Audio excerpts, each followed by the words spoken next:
What has taken place here is a travesty of justice. We did nothing wrong. I did nothing wrong. Those are former President Trump's words right after turning himself in to Fulton County authorities. An historic moment as Trump's mugshot you see here is released, and he is booked at the Fulton County Jail. We've got all the details straight ahead. Coverage you can count on.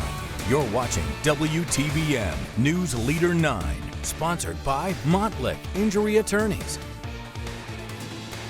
Good evening. Welcome to News Leader 9 at 11. I'm Barbara Goche. And I'm Jason Dennis. Thanks for joining us tonight. Our top story, Donald Trump is now the first president in history, former or sitting, to be photographed for a mugshot and charged with felony crime. Mr. Trump surrendering at the Fulton County Jail tonight after being charged with orchestrating an illegal scheme to overturn the 2020 election results in Georgia. Now here's video of the former president's motorcade as he made his way from Hartsfield-Jackson International Airport to the Fulton County Jail around 7:30 this evening. The city shutting down streets and highways as the motorcade made its way through. Once he arrived at the jail, Trump entered through a back area of the facility, was booked, took a picture for his mugshot, and through an Atlanta area bonding company posted his $200,000 bail. Now here is a copy of Fulton County Jail records where Trump is listed as inmate number PO1135809. They showed his alleged offenses dating back to November 4th, 2020 with the RICO charge all the way until September 17th, 2021 with the charge of false statements in writing. Just over an hour after arriving in Atlanta, Trump bonded out and was back on his plane heading back to New Jersey.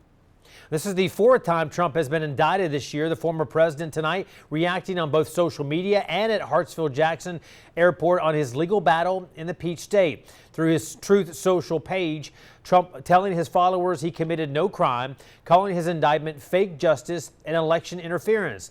He adds in part, quote, "But today I walked into the lion's den with one simple message on behalf of our entire movement. I will never surrender our mission to save America." Before leaving Atlanta, Trump continued to maintain that the 2020 election was stolen. I really believe this is a very sad day for America. This should never happen. If you challenge an election, you should be able to challenge an election. I thought the election was a rigged election, a stolen election, and I should have every right to do that. As you know, you have many people that you've been watching over the years do the same thing. Before departing Atlanta, Trump thanking his supporters who had gathered at the Fulton County Jail. Well, not only do Georgians but Americans have questions about the legal proceedings for this case. Tonight, we're getting those questions answered. News 9 correspondent in Atlanta, Zach Summers, is joining us now from the Fulton County Jail after witnessing the historic moment as former President Trump turned himself in to be arrested and booked on felony charges. Zach, good to have you with us. Now, we saw the motorcade as Trump left the airport and arrived at the Fulton County Jail around 7:30 this evening. Tell us more about what happened tonight and what the former president likely experienced as he went through the process.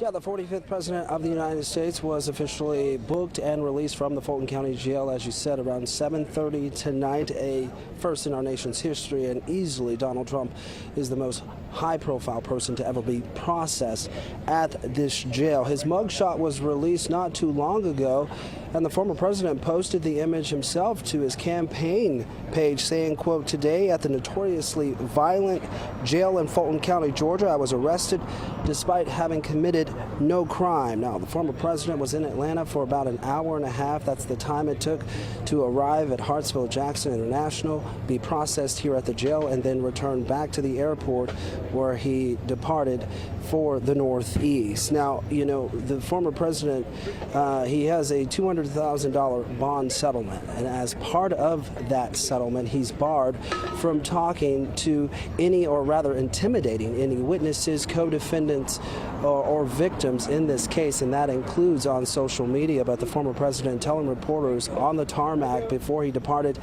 he has done nothing wrong. And Zach, set the scene for us, if you would. Were there many supporters there at either location, at the jail or the airport, and what was the reaction to what was going on?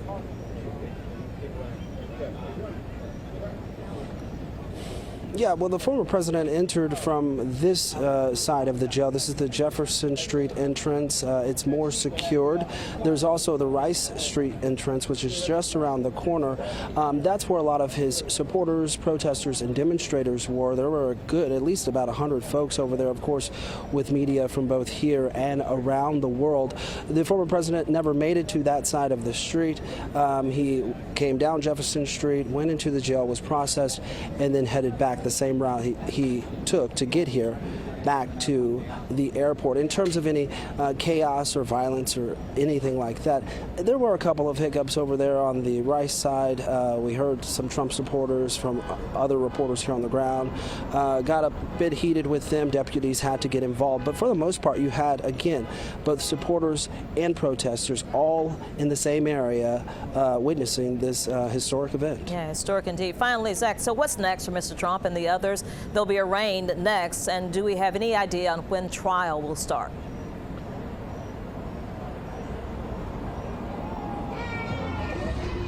Yeah, no date on a trial. Now, Trump is now, one of 12 defendants who have turned themselves in. There's 19 of them named in this indictment. They have until noon tomorrow, Friday, to turn themselves in, or they risk being arrested. You mentioned the arraignment. Of course, a judge could decide whether or not these co-defendants appear virtually, or if they could waive their arraignment altogether. We will just have to watch and wait. All right, News Leader 9 Atlanta correspondent Zach Summers at the Fulton County Jail tonight. Thank you so much for joining us.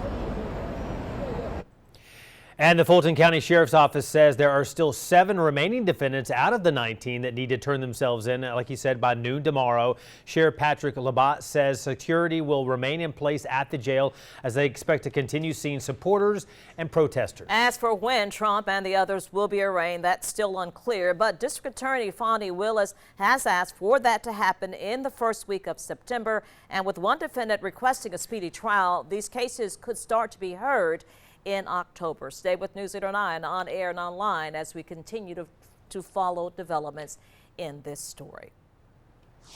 Checking your weather now on this Thursday night. The highs today may have been slightly lower than the last couple of days, but still plenty hot and plenty muggy out there as we look live from our John Foy Alert Center Skycam in Auburn. And getting hotter and maybe even muggier for our Friday. Chief Meteorologist Derek Kincaid joins us now from the Storm Team 9 Alert Center with more. Hey, Derek. Hey there, guys. Yeah, our temperatures today taking a little bit of a step back compared to yesterday. We were at 96 in Columbus, 93 in Thomaston and Americus. A lot closer to averages because yesterday we were up in the upper 90s and low 100s. I think we're going to be there again tomorrow. But for right now, 85 in Columbus, 83 in Montgomery. Some spots have dipped into the 70s nearby. And the mugginess in some spots in the valley, not quite as bad as it was yesterday. Now, we were tracking some storms to the north earlier. Those have fizzled out, though, as they headed down in our direction.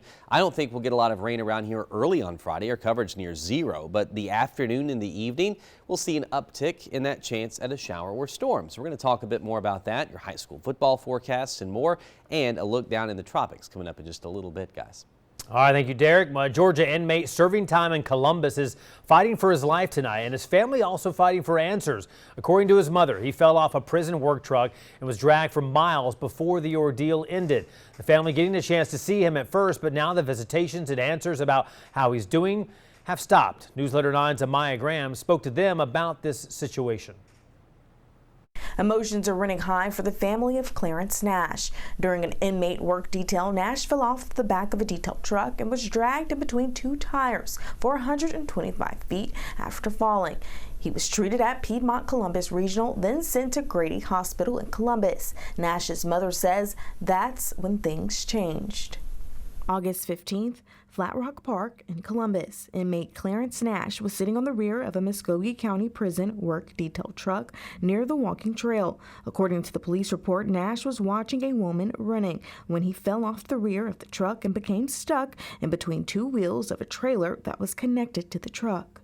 Wednesday around 8 a.m., I received a call. I was sitting at IHOP finna get some breakfast, and I received a call from Warden Herbert Walker. He called and said that there had been an accident, and so I left out of IHOP, and he said it's real bad and Clarence may not make it. Tyanika Porter says she told the warden she wanted to see her son. I was distraught because I didn't know what was the prognosis. I didn't know if he was going to make it.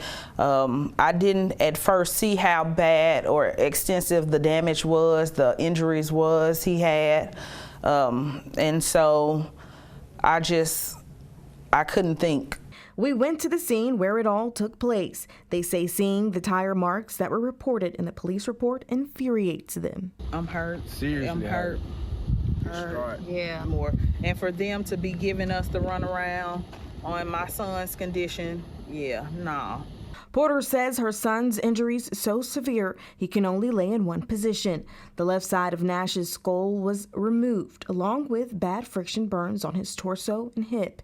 He was transferred to Grady Memorial Hospital in Atlanta. Porter says when she asked for her son's condition, she was told they could not disclose that information. And that's understandable. Grady is the #1 trauma center in Georgia.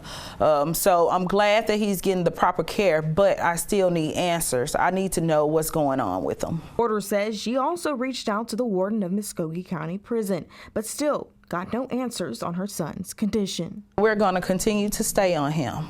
We want answers. If you could have just given me the status of my son, that would have been fine, but you couldn't even give me that. We want answers. I reached out to the warden of Muskogee County Prison several times today and got no response. I also reached out to the Georgia Department of Corrections. They informed me that they would send a statement. We haven't received one so far. In the studio, I'm Amaya Graham for WTVM News Leader 9. Well, an investigation continues tonight in East Alabama after a worker dies after being stuck inside a machine at the Phoenix Lumber Company. Phoenix City Police and fire officials arrived at the scene yesterday afternoon and were taken to the sawmill area of the plant where the victim was located. Officials have identified him as 67-year-old James Streetman.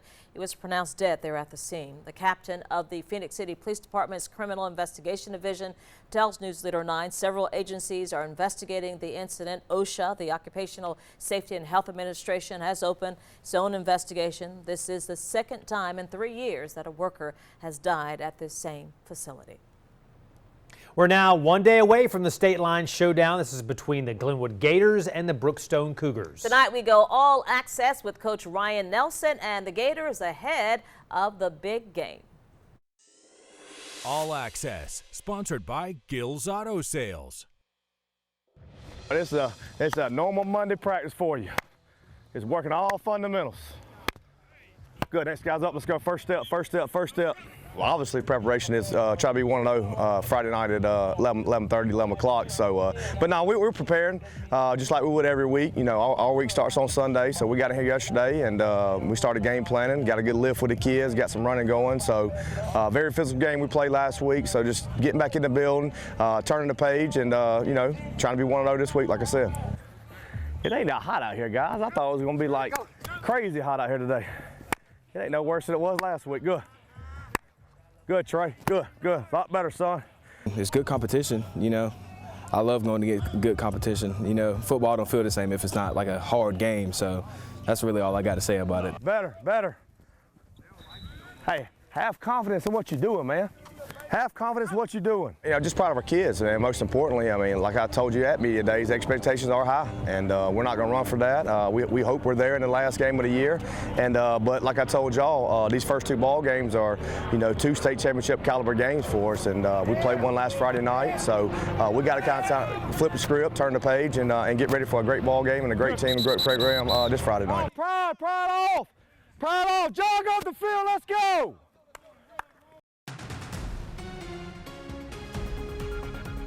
Come up here on the news at 11, golfing, running, and barbecue for a good cause. How you can get involved. And one of the biggest sports figures in the nation comes to Columbus. Both those stories next.